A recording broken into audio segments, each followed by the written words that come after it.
And today we're in Nidderdale, which is just on the edge of the Yorkshire Dales National Park. And as hopefully you can see from the sign, we're up on North Moor, which is heather moorland just above Pateley Bridge, which is a market town at the start of Upper Nidderdale.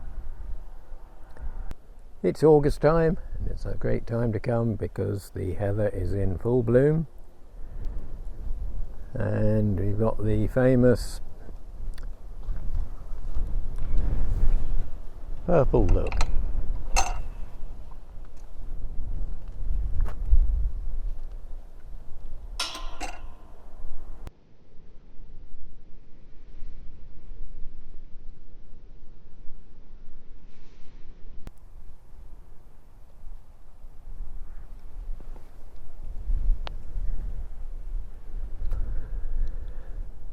It's a bit blowy today, but it's warm and pleasant. Interestingly, here's a dog water with camouflage jacket on.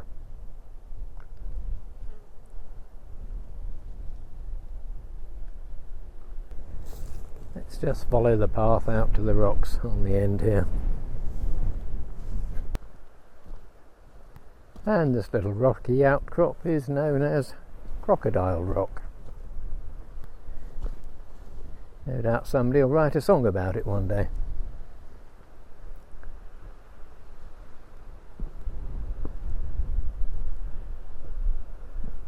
It's going to be a bit blustery, but let's give it a go.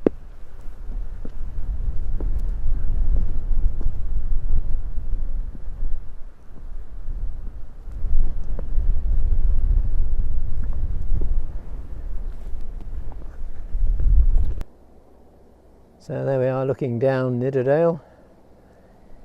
There's the River Nid running in the valley.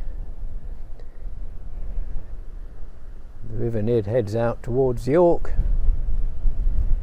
It runs into the Ouse, and the Ouse heads out to the Humber estuary.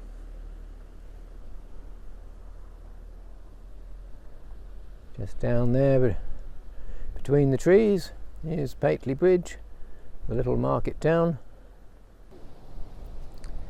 We just clunk round to the right here. The two stoops over there is York's Folly, and we might walk up there in a minute or another day. And York's Folly is something or nothing. It was built over 100 years ago as part of a job creation scheme. Times were hard in the area, and the significant local landowner, it was the York family. They lived down there in a big house which doesn't exist anymore, and they helped create a bit of work for the local people. One has a nasty feeling that in these COVID times there could be the need for something fairly similar to happen again.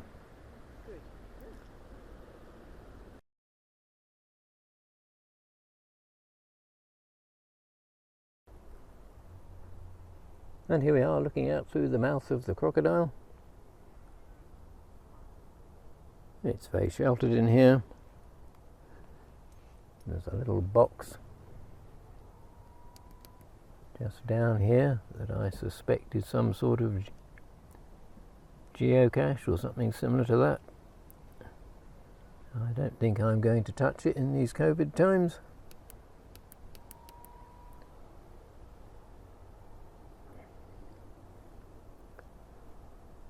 And you can also see over the years the number of people who've been along and have left their mark in the way of carvings.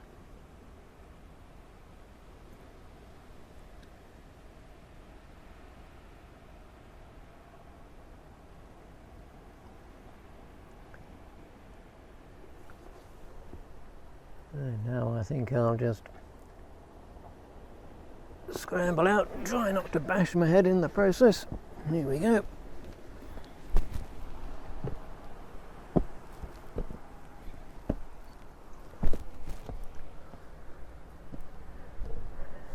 And here's Barley, our dog, and my wife, who never wants to be filmed. There's a lizard on the rock. Lizard. Oh yes, there's a rare thing to see around here.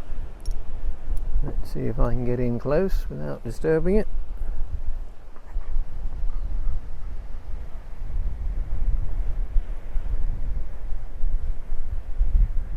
There's a nice happy little fella. It's getting warmed up in the sun, no doubt.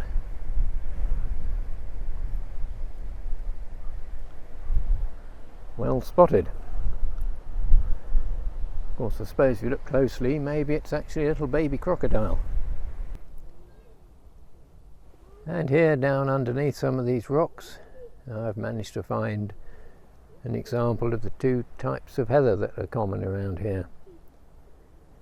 You'll see there's this here, which is known as ling heather, and if you just move across a little bit, you'll see a very different flower here, which is called bell, for fairly obvious reasons.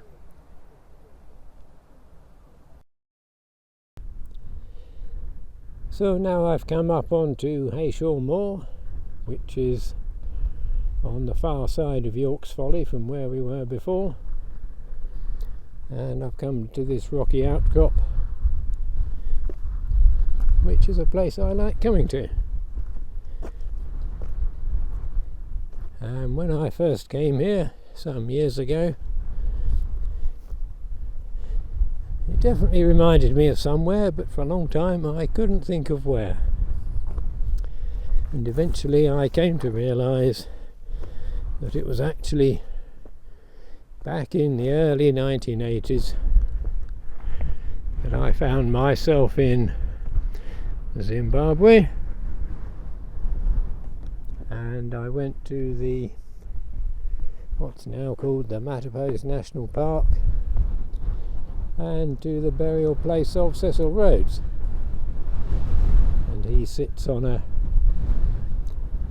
granite outcrop looking out for miles in all directions. And this trig point here, which is this concrete obelisk on the hill, which has got me thinking that now these trig points were built by the Ordnance Survey, which are the UK's mapping authority, and they built them sort of between the 1930s and 60s, and there are thousands of them, and they were used as the reference points, nearly all on high ground, and they were useful for surveying and getting all their heights of the whole of the country. Nowadays they're somewhat redundant as technology has taken over, and that got me thinking, well, I wonder what use you could make of them. And then I thought, well, as I said, they're all in these wonderful places, so perhaps they'd be a nice popular spot for people to have their ashes buried. You know, they're sort of pyramid shape, aren't they? So people could perhaps have their own personal pyramids. No problem at all, you could drill a hole in the side there, pop in an urn, maybe throw in the key to a well-stocked motorhome to keep you rolling along in the afterlife. And I think it would be just a very nice way to finish off. Government's always looking for money, so rent out the tomb, maybe make space for half a dozen different people in there. So all you need to do, once you've got the hole, pop things in, backfill the concrete, try and confuse the tomb raiders, and you could even engrave on a little brass plaque on the top. Aye, could be good. Well, it's just an idea in any case. Make of it what you will. Perhaps leave a comment down below.